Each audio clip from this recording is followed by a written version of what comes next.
அதே போல் இந்த மனம் சார்ந்த தொந்தரவு இருக்கிறவங்களுக்கு ஒரு மூல மந்திரம் சொல்லித்தரேன்.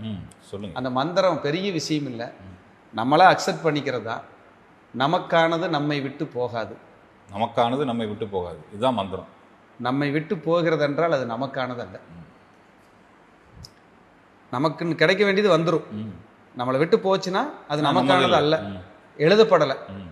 காம்ப்ரமைஸ் ஆகிட்டாலே 80% மனநோய் இல்லைங்க அப்படிங்கிறது என்னுடைய பர்சனல் இது.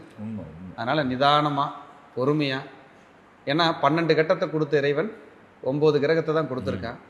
ஏதோ 3 நமக்கு கிடைக்காதுன்னு டிசைட் ஆகிடுச்சு. அந்த 3 என்னன்னு தெரிஞ்சு அமைதியாக ரிலாக்ஸாக நகர்றது சேஃப். அம்பானி கூட நிறைய சம்பாதிக்கிறாரு, போட்டி போட முடியாது. நமக்கு என்ன, நம்ம லைஃபுக்கு என்ன, நம்ம 12 கட்டம் 9 கிரகம் என்ன கர்மாவில் பிறந்து வந்தோம்.